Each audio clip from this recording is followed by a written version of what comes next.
we're tackling these issues. We're going into the schools, into the juvenile system, and actually dealing with the food issues. You know, also character building. So we're going to talk a lot about that. Hey, Phil, how you doing today, man? I am great, Dr. Paul. Good to be here with you and Bill again this Sunday afternoon. Yes, beautiful day to be talking about the real issues that are going on.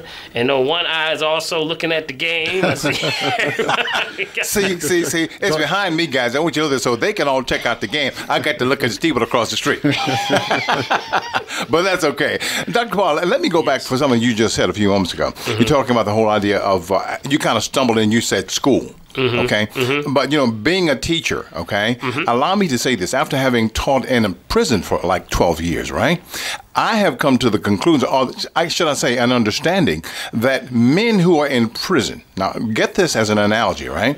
Men in prison are somewhat at the same mental acuity as kids in high school, because many of them have come in while they were either in high school or just after high school, so their so-called training has, quote unquote, stopped. Okay, so now they are inside. We don't know what to do. So either I'm either going to do what? Am I going to jail for whatever time I got to do, or I'm going to get some education? All right. So now we come outside. Guess what? The kids outside have the same situation. Many of them don't have both families in the home. You got one parent, either male or just the mom. Okay, and some of them are in school and they've stopped. Because, quote unquote, dare I say this, some of us as teachers have given up on them. And I hate to say that, but that's really kind of the situation, you know what I mean? You're dealing with that same demographic. Right. We're dealing that's with the my point. That's exactly my point. Right. And really what we're going to tackle here, here we are with the co-founder of the Redemption Project, Phil. Right. Phil, tell us about, some of the things, because we're dealing with University of Pittsburgh providing us some stats on bullying and nutrition. Sure. Could you tap in just a little bit with that? Yeah, Bill brings up a great point. I think in the show last week I mentioned some data that's been out there for probably about 10, 15 years.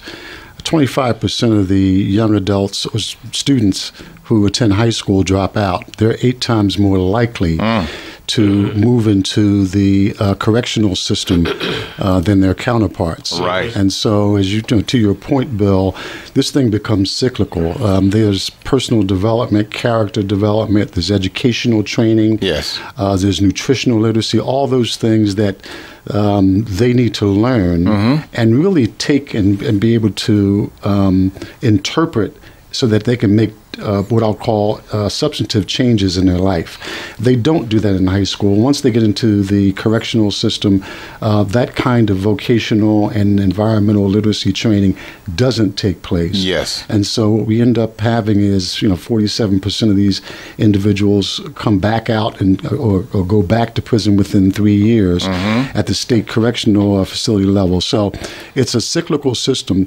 What we've tried to do, and to your question, Dr. Paul, what we've tried to do at the Redemption Project is create an evidence-based program whose mission it is to disrupt the school-to-prison pipeline. And so we've assembled this multidisciplinary team here that we're really trying to attack this in a comprehensive way. And so I'm going to put a pin in the University of Pittsburgh Medical Center data for just a second and come back to that. But what we're really trying to do is create opportunities for folks who are coming through our program. And keep in mind, we have a 3-tiered approach, kind of the K through 8 school level. We have a juvenile detention center level, and then we also attack this at the correctional center level. But we're really looking to transform the lives of these individuals by promoting personal responsibility, environmental literacy, nutritional training, cultural competency, so they can become productive citizens as they re-enter the marketplace. And so with all of that as a backdrop, you mentioned a second ago, Dr. Paul, about some of the data that we've seen through the University of Pittsburgh Medical Center, who happens to be our health partner with our project. And keep in mind, we've got this, as I said, this 3-tiered approach where we're attacking this problem, K through 8, level personal development, character development, aggression reduction training.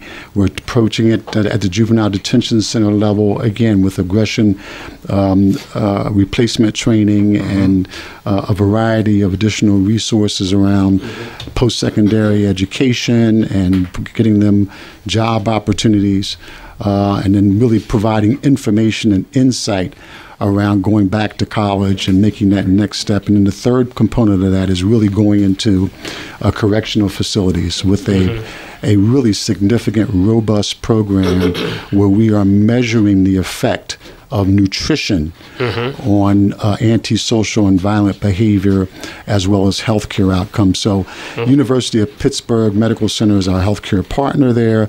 They've come out with a lot of research, and they've really shared research with us, and we've done our own due diligence, that there has been projects out there that have really shown evidential data that where a proper nutritional diet, in many instances a whole food plant-based diet, can have a significant positive effect on anti-bullying, on violent incidents, on not just behavioral incidents, but also healthcare and medical care outcomes. And so that's what we want. That's where we want to part of the mantra of where we want to focus our program as we move forward, because we want to really develop. We've got an evidential-based database program currently for a large component of our program, but we really want to go inside these prisons and see if we can institute this concept of how nutrition can affect these other areas. So, again, we're really excited about the program. UPMC has been really just a great partner for us. You talked about ADHD. We're looking at not just that. We're looking at high cholesterol levels, blood sugar levels, diabetes levels. We think we can have a significant impact on all of those maladies, if you will, through helping to change the nutritional diet. And as I mentioned last week, it's not just helping to educate the inmates around what they're eating, but also teaching them how to cook what they're eating. Okay. Well. There you go. I was going to come back at that. You know, and I just wanted to take off one real quick stats that you mentioned, quick stats. Juvenile to prison, 75% of all violent inmates have a sugar level problem. Wow. Yeah. Wow. That's staggering. That goes back to what we speak all the time here on the Green Hour about your liver, your pancreas, your kidneys, the filters of the body, right, and how that affects your brain. You know, what's happening specifically, that liver is the organ of the emotions, deals directly with the brain. Right. So when your liver's out of order, your brain's out of order, causes aggressiveness, you know, on every level. So the refined sugars, the refined salts, things like that, the processed foods. Go back to the point of aggressiveness. Yes, aggressiveness. That's what you're really dealing with with incarcerated guys, okay? Exactly. And also, you know, we have another stat, and we already, Bill, you rolled off a stat. We're going to roll that stat right now, okay? Give us another stat. For nutrition and bullying behaviors, a comparison of deviant and non-deviant youth. From the Journal of Adolescence, Volume 57, Year 2017, pages 69 to 73. Research on the topic of bullying has revealed that a substantial number of youth are bullied each year. Even so, a complete understanding of the origins of bullying behaviors remains elusive. In the current study, we propose that poor nutrition may constitute an important modifiable risk factor for bullying behaviors during adolescence, and that behavioral sensitivity to nutrition may vary across deviant and non-deviant youth. We employed data from a U.S. sample of youth, where males 52%, ages 10 to 17, from the 2009-2010 Health Behaviors in School-Aged Children's HBSC study to examine our hypothesis. The results reveal that poor nutrition significantly increases the odds of persistent bullying among youth, and that this relationship is particularly pronounced for non-deviant youth. The findings suggest that efforts to improve the nutrition of non-deviant youth may have the added benefit of reducing their likelihood of engaging in persistent bullying behaviors. Yeah, that says it all right there. Yes, sir. You know, dealing with what you eat.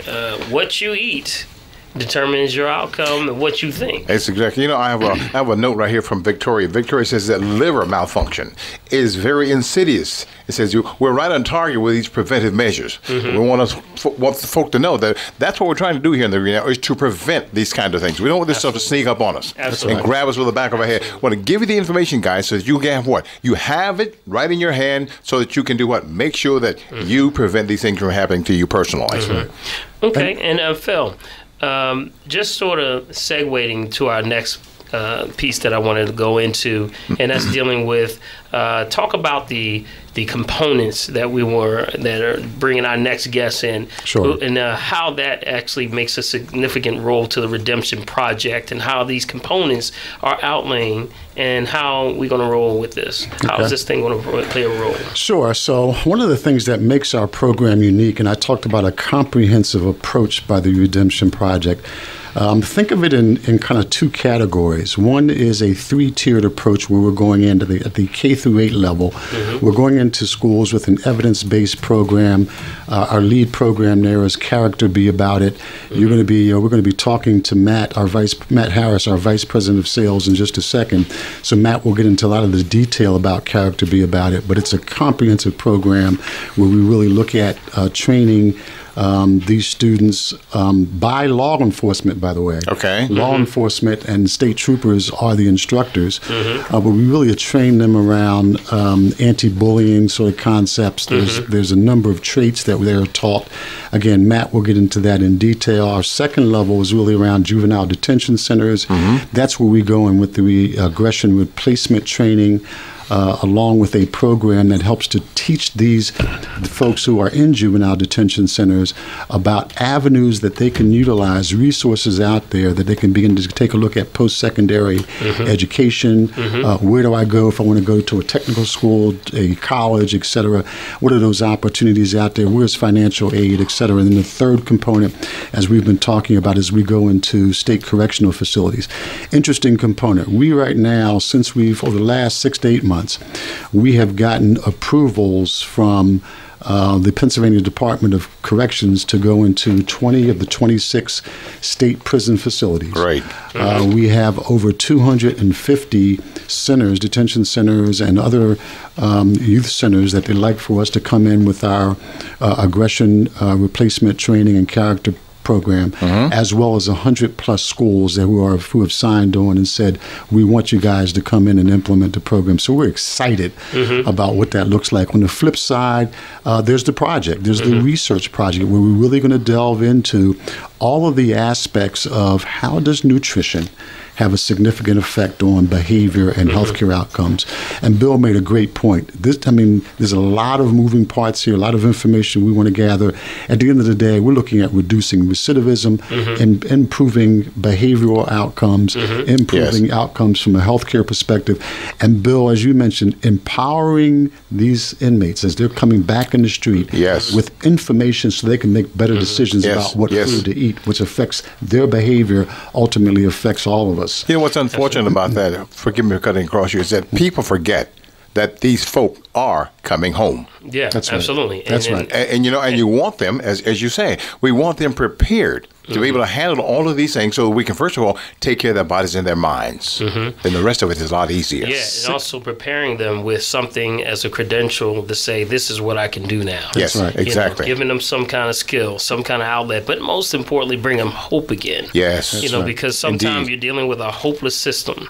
You're breaking that pipeline, but you're trying to bring them back hope so that when they come out, there's a hope. There's a chance that they can be somebody again. And that's what it's supposed to be, a correctional system. That's We forget what the name really means. Correction. Yes, correction. Yes. Not long life, punishment, but correction. Yeah.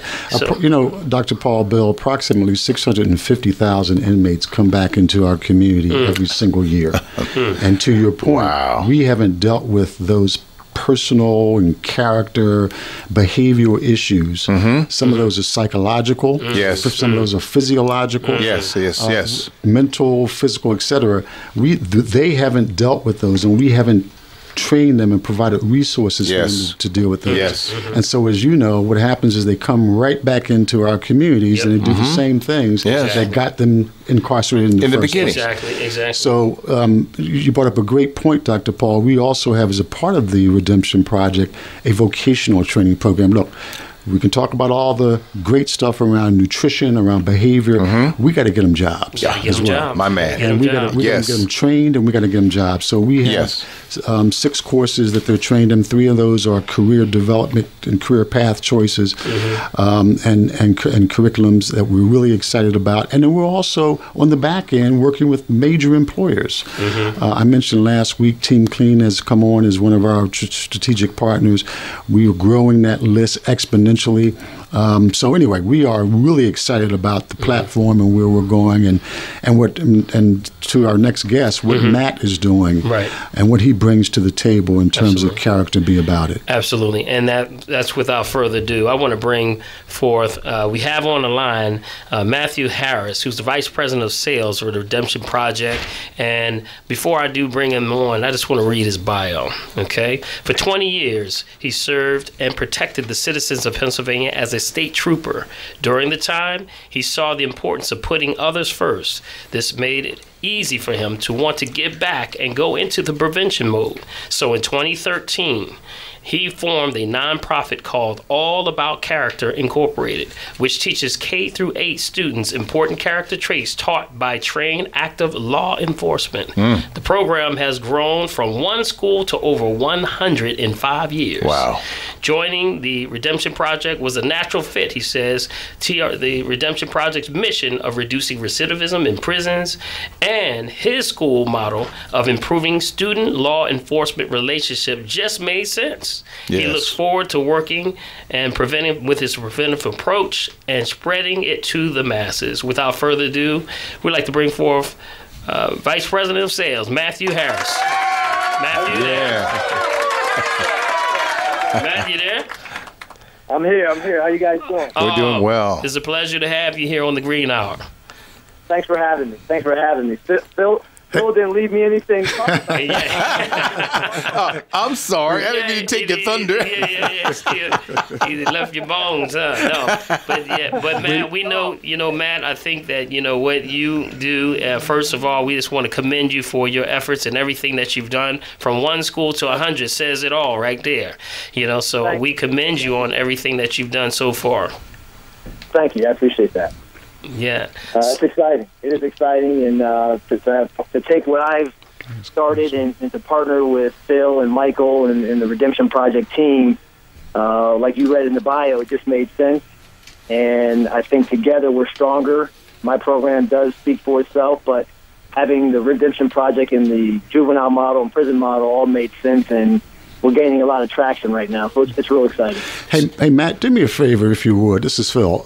Talk a little bit about just some of the success that you've had, the evidential data that you've been able to gather, pre- and post-information with existing schools and other and prisons and juvenile detention centers, how you've been successful with Character Be About It, and what that looks like. What have been some of the real results and positive outcomes that have come out of the program? Oh, that's fine. Yeah, no problem. Well, I've been fortunate to receive funding to bring on a third-party evaluation team.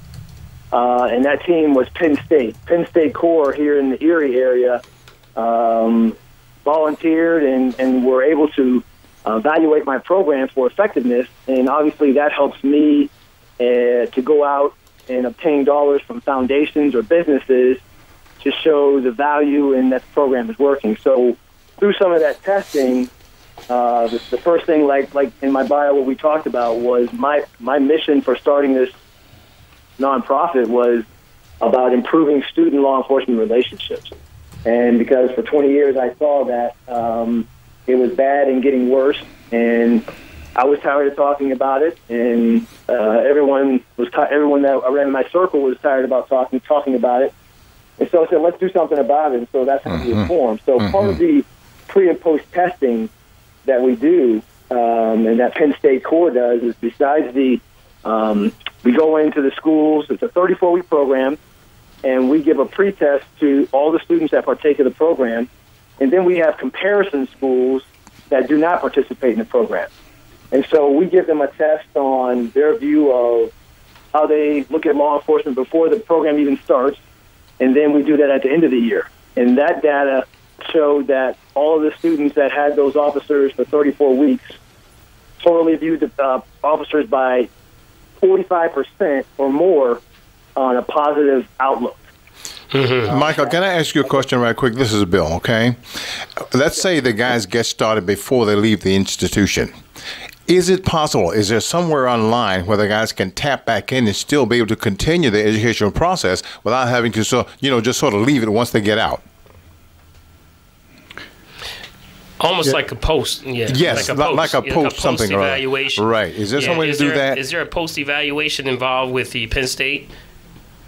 Yes. Yes. Now with Penn State, we're talking in the school model. So if you're talking school model, so the pretest before, and then after the school year ends, they give the pretest, the post test, and that post test is showing the same results, that the kids are excited that the officers were in the building for 34 weeks. The dosage of 34 weeks is unlike any program in the country. Because there's a lot of great programs out there that you get 10 weeks, 15 weeks. But the dosage of having an officer in the building for 6 hours for one week, he's in that 6 hours a day. Right. And he's working with, maybe he's working with 3rd and 4th grade or 4th and 5th grade. Well, the other kids know that Trooper Harris is in the building, and that comprehensive approach changes the entire climate of that building. Okay, I get that. I get that. Across the board. All right. And Matt, one of the things that I can think of right off the top, this must be, just want to hear your stand on things. When you look at the media now, you see television, you see the images that officers get now. You being more than 20 years as a trooper, state trooper. That's why I see this program being such an incredible in piece for this particular time right now, because of the degrading amount of video footage we see. I mean, you go on the major social media sites, you either see someone getting arrested, beat down, something's going on. It's bringing a negative image on the police officers of all levels. So give us a little bit of an idea of some of the things that the Character Be About program breaks down, that gives the civilian aspect of it and the trooper or officers aspect a better correlation with each other. That's a great question, and right now it's easy for me to say I have a brother who's still a trooper here in Erie. So I still have a brother who's a trooper, so I'm still connected in that, obviously. And I can reach out all over the state to troopers that want to be a part of this program. The closest I'm over in your area is the Coatesville area. Their school district is excited about the program. So, but to talk about the perception of law enforcement and the things you see in social media and those things, and the difference is everyone's got a phone and everyone's got a camera now. Yes, absolutely. Yes. And that's changed. When I was out there in the 94, I came on the job. You didn't have that technology. There are a lot of great officers out there, but there's a small percentage, probably of 1% or less, that are getting all the attention through media and in the airwaves, and that's just keeping it real. And those are the ones that are being highlighted with the negative behavior, because for every negative thing you see on TV, there's a million great situations that are out around the country that just don't get highlighted. Absolutely. So there are bad apples in every bunch, unfortunately, and it's important that we continue to try to weed them out. But at the same time, I'm going to do something preventative, and that's what we started this, to try to continue the positive image. And it's a good career. Law enforcement is a good career, and that's what I'm going to keep doing, if I answered your question. Okay, right on time. Hey, Matt, this is Phil again. Talk to our listening audience a little bit about, you mentioned earlier it's a 34-week program. Talk a little bit about what that looks like from a components perspective. What's the rollout look like? Initial rollout. What kind of training do they get in the first couple weeks? What do they gravitate to in the middle of that training? And what is at the end? What are some of the expected outcomes that we have as it relates to the Character Be About It and Redemption Project training?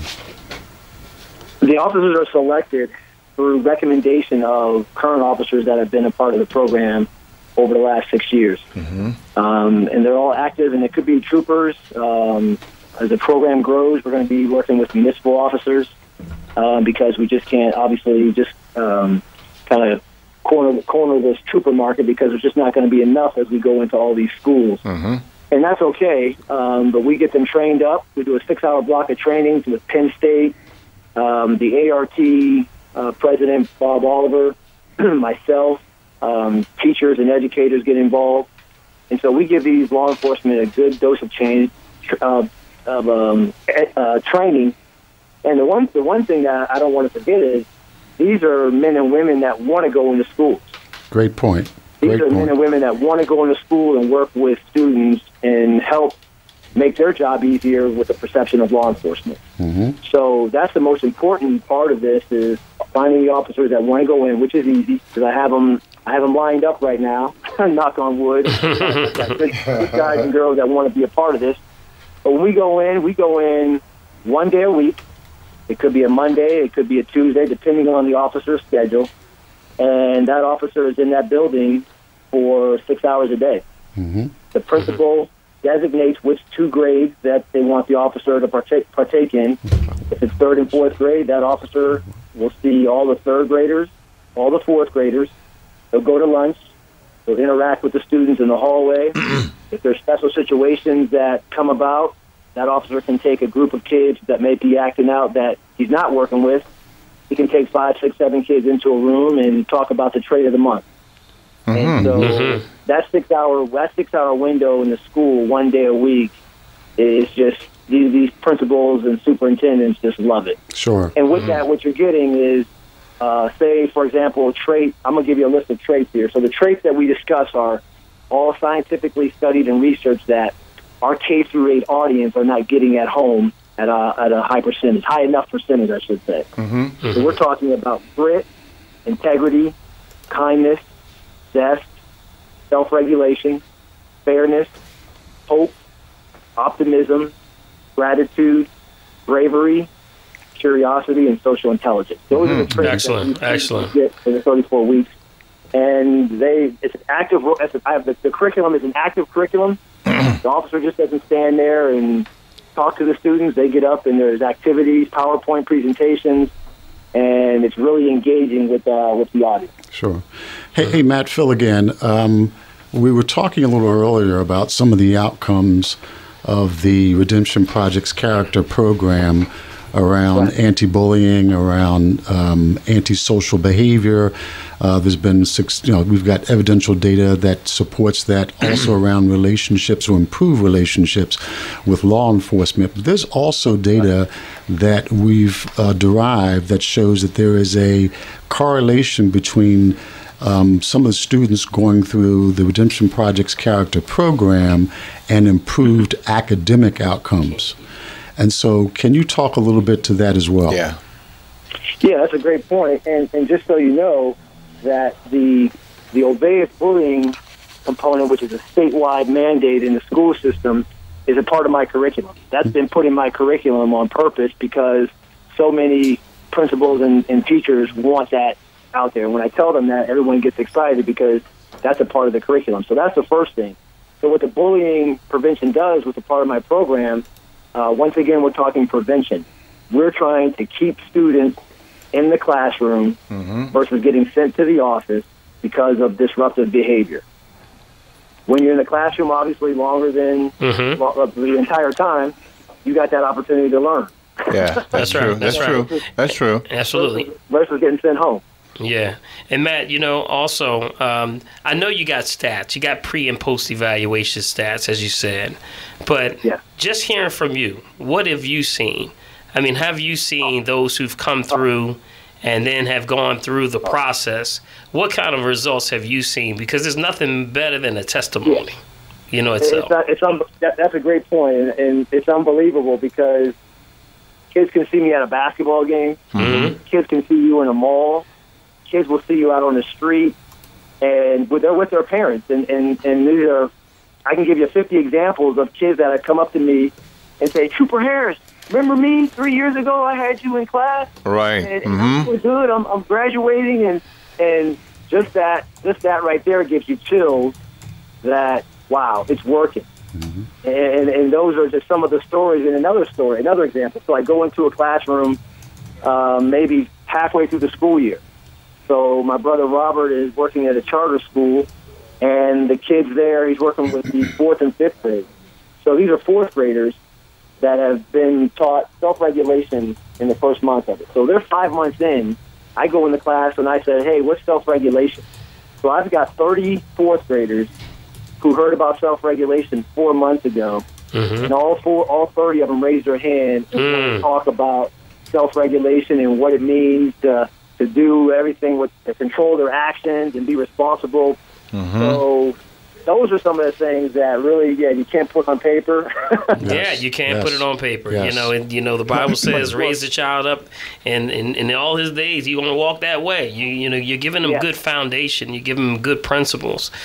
Some things that they've never gotten in something like a school district. Yes. Sadly to say, but that's the good principles. Mm-hmm. Did you have something to say? I was just going to say this. We in the classroom, it's an important time. I don't know how I can say this carefully. When you have teachers, I think sometimes who are afraid to deal with young people. Mm-hmm. They will look at them, and I'm not going to cast you out, but I'm afraid to say something if you're acting out. Mm-hmm. That's right. That's right. Absolutely. You get my point? Mm-hmm. And what I guess I'm asking is that, sort of saying and asking is that your program sort of meets that head on. That's what I'm getting. Correct. Absolutely. Correct. The officers are respected. None of my officers are going to be on 60 Minutes for doing something to a kid, right, or anything negative. It's a positive program. If there is a disruptive student, we're going to ask that student to leave and get assistance to do that in the right way. Everything with my program is positive and moving forward and being responsible, that these kids are going to respect law enforcement, but they're going to be treated with respect. It's a two-way street. And that's the important part. Another part of this we haven't discussed is the cultural program that Pearl Buck has brought to the table, and that we're going to be teaching officers more cultural training and more sensitivity training. That they already get that training, but we're going to give them a little more. Great point. Okay, Matt. Well, Matt, I think that, you're hitting it right on the head. When you talk about, what's happening, you're patching up, a segue where there's a line, and that line is a line that as we're able to see now because of social media and everything. There's a disproportion where you have those who are scared to even say something now. Yes. Not indeed. Even want to engage with officers. Yes. I mean, almost like when a brother gets pulled over, don't know what to do. Right.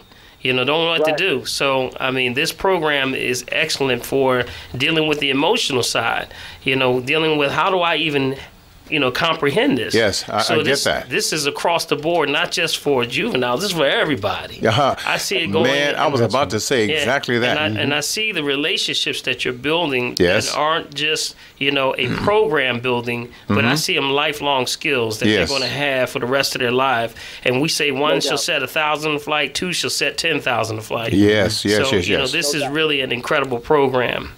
Dr. Paul, allow me to say something. For those folk who are actually watching on Facebook, some of them are saying that they cannot hear. And I want them to understand, please, folk, go online and check out WRDA for Mainstream and listen to the actual program online. That way you get to hear both sides of the conversation, all right? Exactly. You hear what we're saying right here coming in the studio, but at the same time, you'll also be able to hear what's going on. Now, let me get this down here. Guys, you go to it's mainstreamnetwork.com. Listen player for for WRD, right? You'll get it right there, guys. You'll be able to hear both sides of the conversation, all right? Yeah, you just see our wonderful faces if you're online. I tell you, what we said last week, all these gorgeous people. Yeah, we apologize because everybody blowing up my side. We can't hear. All right, family, we got y'all. All right, we want you to know we're thinking about you. We have not forgotten you guys. Okay. Yeah. So. All right. But we got one more. We got a few things we want to tie up, Matt. Sure. Also, but before we do that, we're going to take a real quick break. We'll be right back here on the Green Hour. This is Ron Clark, Community Liaison for Moravia Health. Here at Moravia Health, we are committed to providing quality home care services that give our clients the resources and support needed to maintain both independence and quality of life. We are Philadelphia's premier home care agency, and whether you are looking for short or long-term care, Moravia Health is able to assist. We invite you to schedule a personal consultation today by calling 215-717-8650. Moravia Health, because there's no place like home. Creator Roofing. That's the company my dad runs. He's a great roofer and a father too. I've watched my dad over the years. He really cares about his customers like he cares about our family. My dad has been a licensed, bonded roofer for over 20 years. He runs Creator Roofing, he's a block captain, and he started Streets of Hope, a ministry to feed, clothe, and shelter the homeless. Call my dad because he cares about people at 267-333-1778. Hi, this is Brandon Wallace, the owner of Creator Roofing. Please give us a call at 267-333-1778. Word Radio and the Philadelphia Inquirer Daily News are examining the environmental health of city schools. If you have questions about the physical condition of your child's classroom or building, please email schoolhealth@phila.com or call 215-425-7875. Calling all parents and caregivers interested in the future of your youth. IDAY, Institute for the Development of African American Youth, invites you to participate in IDAY's 29-week Maine College Bound program. This program prepares youth between the ages of 10 to 18 for ACT and SAT testing. Do you believe that education is the key to our children's future? If so, register your youth today. As an incentive, 14 educational trips to colleges and universities will be offered. Youth ages 10 to 18 and planning to go to college, call Avery Davis at 267-273-3463. Classes start 9:30 a.m. to 3 p.m. every Saturday beginning October 7th through May 12th, 2017 on Temple University's Maine College campus. Lunch will be provided. IDAY, Institute for the Development of African American Youth Maine College Bound program, is registering youth to attend college prep workshop. Register your youth today. Call Avery Davis to set up an appointment, 267-273-3463, or visit idaay.org. You're listening to The Green Hour, exclusively on Word Radio, 96.1 FM and 900 AM WURD, independent black media. And welcome back to the Green Hour. This is Dr. Paul Hopkins here with Bill Morgan and also special guest Phil Walker, co-founder of Redemption Project. And on the horn, we got Matt Harris, who's the vice president of sales. And we've been talking about the Redemption Project and the component, and this specific component deals with character be about it. So, Matt, I want to thank you for so much for chiming in today. Yes, Matt. You really given us you've given us another level of hope. You know, hope to, they say the hopeless, but we don't even use that word. We just say hope. Thank you for all you're doing and all that you've been plugging in for all these years. Going from one school to 100, that says it all right there for me. Yes, indeed. I agree with that. I think that, I just want to get your last words for the listening family. Well, thank you, and thank you for the kind words, and it's really exciting. I'll just go back to what I said at the beginning, that to go and start this as a trooper, not knowing what was going to happen and how it was going to be taken, to be where we're at right now, and the relationship that I formed with Phil and Michael, and the effect that we're going to have on thousands and thousands of kids is where it's at. I mean, that's just gratifying, and there's a hope. We're going to give these kids hope to think positive and be successful, productive citizens, and so that just says it all, and I appreciate you guys having me, and thank you for the kind words. All right. And without further ado, thank you so much, Matt, and we look forward to speaking to you again real soon, okay? I look forward to it. Thank you, guys. Okay. All right. Thank you care. so much. Take care now. Take care. Phil, you want some last words, man? I think you can just shine this up a little bit more, man. Yeah, this has been great discussion, hasn't it? It's been wonderful discussion. Wonderful, man. Wonderful. Around this so important topic.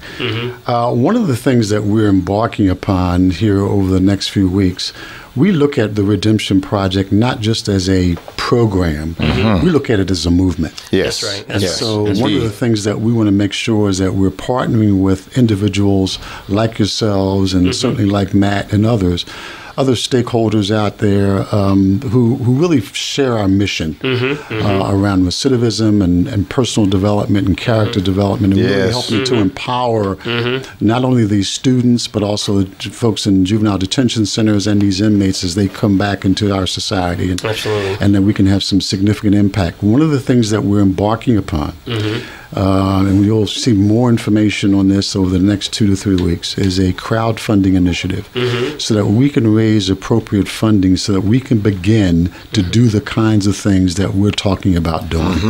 And we've got a number of financial vehicles that are going to be funding this initiative and funding our project. Crowdfunding is one of those initiatives. So we're going to be looking for ambassadors, out there who can help us around this crowdfunding initiative. And those ambassadors are individuals, they're schools, they're law enforcement. These are individuals, again, who share our mission, have a passion about really having some significant, sustainable effect on those that are coming back into our society, and helping to reduce recidivism. So stay tuned and just be aware that there is going to be information coming out both digitally and through the airwaves about this the Redemption Project crowdfunding initiative. And so we're going to be looking for ambassadors to help us roll that out. We're looking forward to that. That's great. That whole idea is great. And we got a UN connection, too. I'm sorry. Yes, that's right. We got a UN connection, y'all. That's right. So, you'll be official ambassadors, and what a better way to recruit. Each one teach one. Yes. Each one stand on the shoulders of another. We teach this all the time, with the youth, but, it needs to be done on this level. So, Phil, we want to thank you so much for coming through. Give him a hand, y'all. Let's give him a hand. Absolutely. Because, the one thing, time has flown already. Wow, and it certainly has. Yes, it has really moved. And, we want to talk about a little bit of the things that, when your body is out of balance, which means the food, the bullying. We talked about bullying. We talked about nutrition. Yes. We can actually trace it back to things like sugar, your refined sugars, refined salts, the things that are in the processes of the food. So with that being the case, there's also one called fluoride and chlorine. Yes. Okay, we're talking about the water. You've been told so many times that fluoride is good for you, but yet it's not good for the body. You need fluorine, but fluoride is actually a byproduct of aluminum. So with that, fluoride, it's actually one of the, some say even 10 to 20 times more toxic than lead. But yet, this is in our water. What's going on? Why is it in our water system? Why is it that we are now partaking in water and chlorine, which is, we know these are what they call endocrine disruptors. It definitely tears down the central nervous system. So when you see a child that's been diagnosed with attention deficit disorder, it so wonders they have heavy metal in the body. And this is what we have to look at. Things like getting the body back in balance. Yes. Getting the body back into a nutritional diet. We say the Bible, life begets life. Only life can give you life. Yes. Dead can't bring you life. I know that's right. The only thing that can bring you life is something with energy, with food. Yes. So that's why we have to emphasize. So that's what this Redemption Project really does. We're rolling up our sleeves, family. We really want to start teaching the youth and people, the society at hand, the level of citizens of what to look for in your food, how to search for good food. So all of these things, I love the Redemption Project because of the components. Everyone knows that I'm a strong advocate specifically of those things like the chlorine and the fluoride. Why are they in our waters, and what do you do to get them out? So I want to give you an herb for the day. Is that cool? Can I give you an herb for the day? Talk to me. Roll one on me. You want to roll one on me? Roll one at Because I came ready for you today, just in case. Not to diagnose, treat, cure, or prevent any disease. But there's something that we use to pull out fluoride, chlorine, and heavy metals. And that would be? And that's actually called glutathione. Ooh, that's a big word. Yes, that's a big one, right? That's a big one. That's a nutrient. Glutathione. I keep telling my youngest daughter about that. Yes. You know, because got to kill it. And the body makes it naturally. Yes. But if you have high testosterone levels, you don't make a lot of it. Yes. So if you don't make a lot of it, that's the natural component that detoxes the heavy metals and toxins out of the body. But if you have a high testosterone level, then guess what? You don't make a lot of glutathione. So the disproportion now of people of color who have high testosterone level, that's why this stuff affects us more than anyone else. So you have to have that glutathione in there. You got it. And you got to have it at a specific level, if at all possible. Yes, absolutely. Okay, so glutathione is something that you can pick up at your local stores. At your herbal stores. It is a nutrient. You remember I said nutrient? I got that. It's a nutrient that can actually be developed where it can pull out all those chemicals. You talking about a detox, man? Man. You talking about a cellular detox? Yes, sir. What they call mitochondria detox. See, there he goes. That 1150 word of it. 1150 word. Mitochondria. That was $9.99. Okay. And $9.99 word again. Yes. So those mitochondria, that means down to the cellular level. Yes. You can start to do all of those things. Great. So without further ado, that's your herb or nutrient for the day. Well, appreciate that. Hey, guys, listen, handle your business because we are family. Yes, and thank you so much. Again, we want to tie up. We just want to say, for those who want to get in contact with me, I am Dr. Paul. I'm at 215-779-7355. I can be also reached at www.drpaulherbs.com. Also, we are found on Facebook at Dr. Paul, all one word, last name Hopkins, or on Twitter at # Dr. Paul Herbs.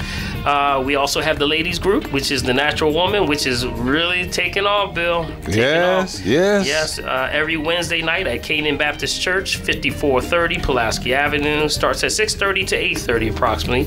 And on Friday, men's gathering, and that's at 501 West King Street in the Germantown section of Philadelphia. It starts at 10:30 a.m. to 1:30. We want to thank also our producer, Michael Ledbetter. Yes. And Laura Lomax. Yes. Mike's shooting off Texas like crazy. He's going crazy over there. Listen, my phone's about to drop off the table over here. Also, we want to thank the president and CEO, Sarah Lomax, and the entire Lomax family for providing us a platform for our people. Yes. And lastly, we want to always thank our family, friends, supporters. We want to thank our guest today, Phil Walker. Big Phil. Yes. And also Matt Harris, from the state trooper, representing character being about it. We had an awesome show today. Indeed. And so without further ado, our last statement we always leave with, we say, if you are breathing, you got a shot. Amen. All right. God bless everybody. God bless.